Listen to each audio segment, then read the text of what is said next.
Hey folks, welcome back to the channel. It's been a while since I've done a video. I honestly don't feel like I've had a whole lot of content to post about, but I wanted to give everybody an update and a little kind of lessons learned on a new build that I'm doing. It's a 3.8 meter RSRacecraft, the Rogue, with these, you can see the standard or low windshield on it. And this one's different for me, specifically because it has a Kawasaki power plant. We're going with a Kawasaki Ultra 310LX motor, and that thing should be a beast, 310 horsepower stock out of the gate. So this thing should be a ripper, but I wanted to kind of point out some of the differences, the nuances of the Kawasaki, as well as the 3.8 here, specifically the doghouse that I just tacked together over there on the bench. But that's more or less the basis of this video. I'm going to spin the phone around, show you the inside of the boat, talk about that doghouse, and one pretty important lesson learned today. Okay, so first about the RSRacecraft 3.8 meter Rogue, and specifically the Kawasaki power plant. This thing is wider than the Yamahas that I've been building due to the intake manifold and the supercharger and exhaust manifold on the other side. Some things that I had to fabricate. The intercooler here sits, it just naturally wanted to go here because of all the stock hoses. So I built this essentially a ramp with a platform for it to sit on that clears the pump. It's going to be bolted in. Everything is just mocked up in here right now because I have the wrong drive shaft and I'm waiting for that to come in. But that was a big deal getting that fabricated. And then on the other side here, we can take a look at the exhaust, or the water box is a pretty tight fit. That's a standard outlet for the RSRacecraft. I cut the water box in half, removed one of the baffles, and then rotated this around so I can put a 180 on that and make that connection. It's just tacked in together, like I said. Until I get that drive shaft here and know exactly where this thing is going to be, this is how we're doing. Supercharger on this side. I bought a 90-degree elbow to come up with a K&N air filter. Should sit right about here, nice and high, don't want it low. You'll get some water in your boat sloshing around, so that's how we're going to avoid that. But the main reason for this video is I wanted to talk about the doghouse cover. This is a fairly complicated piece that comes from RSRacecraft, and really, I just counted it up. It's 8 pieces to this thing. So the pieces are, this back side here is all one piece that bends and essentially forms the 2 seats on both sides.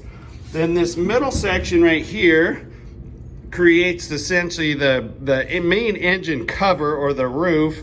2 sides, one on each, and those have some pretty complex bends and stuff to make it the shape.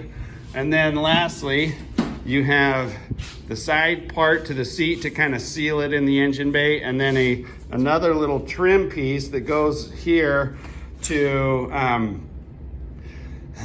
essentially seal it a little bit better and keep that noise down. So this is how I did. I essentially clamped it like this to the bench top, keep this nice and flat, and I started with the centerpiece. I just got an even reveal on each side, put that thing in there, and then these are just kind of any kind of scrap that you have that you can use for stiffeners in here. I'm going to actually put a little bit taller ones in here. Now so that was the first step, is to get that done. Next step is to put the sides on, and I started essentially kind of right up here. You know that this is the right shape, so I put a tack there, and then I work my way down, work my way back over here, and then do the same on this side. Start here because you know that shape, and that way you can kind of use that side and the leverage to pull and twist to pull these seams together. Same way here, you can pull the seat up to match that.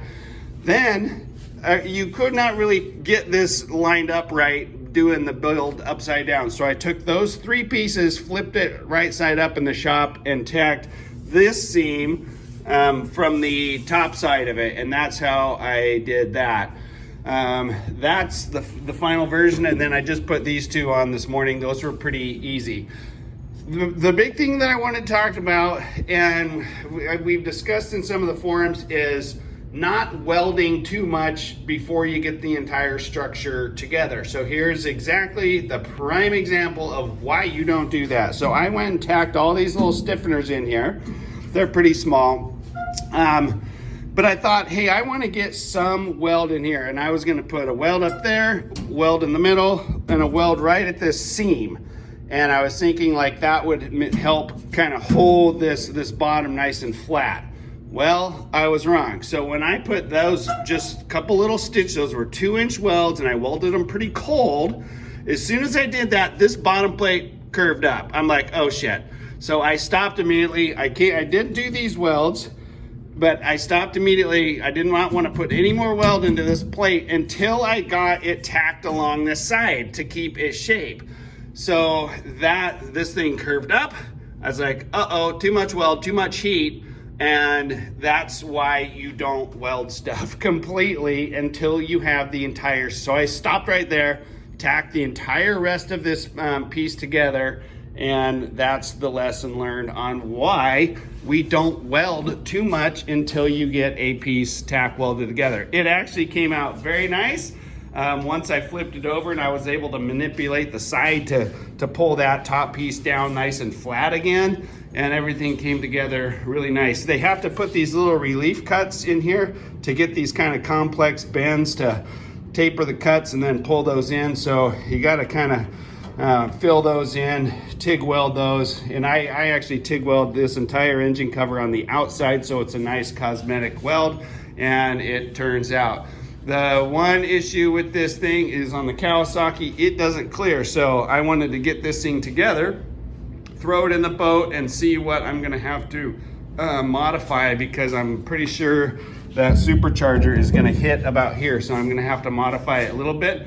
But I just thought I would share that on the 3.8 meter, specifically the doghouse, and heat control, and why we don't weld stuff until it's completely tacked together. Thanks for watching. We'll give you an update, maybe a reveal of this boat when it's all done.